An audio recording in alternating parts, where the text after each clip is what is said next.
Assalamualaikum warahmatullahi wabarakatuh. Perkenalkan, nama saya Atorik War Ramadan dari kelas 2A.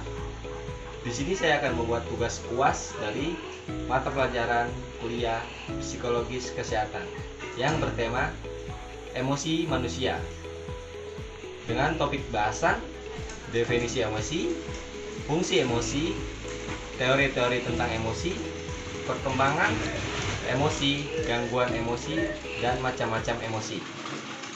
Pertama, saya akan membahas tentang definisi emosi. Teori yang pertama dari William James pada tahun 1995, yaitu kecenderungan untuk memiliki perasaan yang khas bila berhadapan dengan objek tertentu dalam lingkungannya.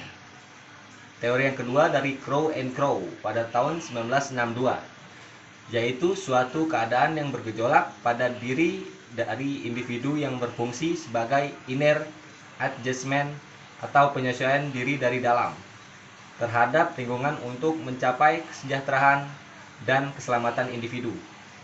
Teori yang ketiga adalah Jalaluddin Rahmats pada tahun 1994, yaitu memberikan bumbu bagi kehidupan tanpa emosi hidup ini kering dan gersang bila membuat frustasi.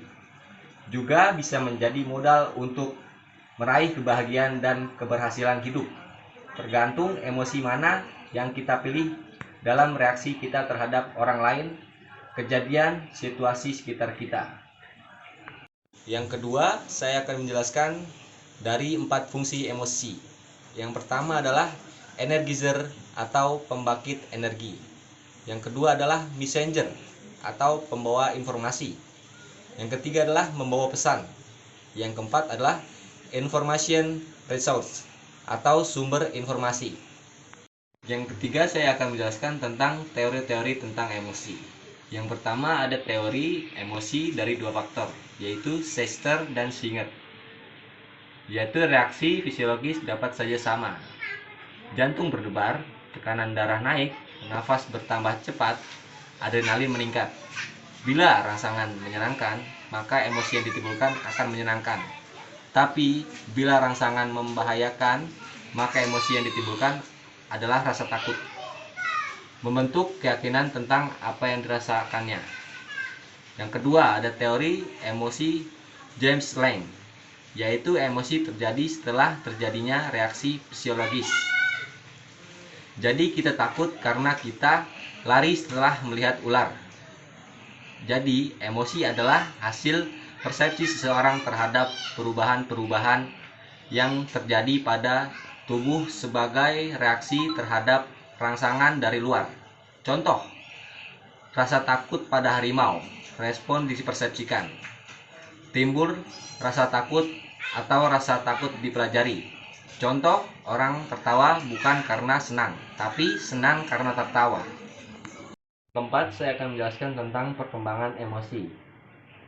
Reaksi emosi sangat ditentukan oleh lingkungan, pengalaman, kebudayaan, dan individu itu sendiri. Respon emosional anak kecil lebih sederhana dibandingkan dengan orang dewasa. Berkembang ke tingkat yang paling rumit. Contoh, anak kecil marah berbeda dengan orang dewasa. Misalnya berguling-guling di lantai atau menangis. Respon emosional melalui 4 jalur, yaitu stimulus, perasaan, respon-respon internal, pola-pola tingkah laku. Perkembangan emosi ditentukan oleh proses pematangan dari proses belajar. Seseorang bayi untuk bisa tertawa memerlukan tingkat kematangan tertentu. Setelah besar digunakan untuk mengekspresikan perasaan tertentu. Yang kelima, saya akan menjelaskan tentang gangguan emosional. Teori lingkungan dari Russell pada tahun 1993, yaitu penyakit mental disebabkan oleh berbagai kejadian yang menimbulkan terjadinya stres. Contoh, anak menangis karena diolok-olok. Lingkungan dapat berupa lingkungan fisik dan juga fisiologis, atau pisau tajam bisa menyebabkan nyeri fisik. Kata-kata tajam bisa menyebabkan nyeri psikologis. Tekanan emosional dapat dihilangkan jika penyebab ditiadakan terlebih dahulu. Tetapi teori ini mengabaikan aspek dari individunya atau reaksi emosional yang kuat yang memiliki perbedaan dengan individu lain. Keenam, saya akan menjelaskan tentang macam-macam emosi. Yang pertama adalah takut. Mempunyai nilai positif dan negatif, terbentuk dari sejak kecil.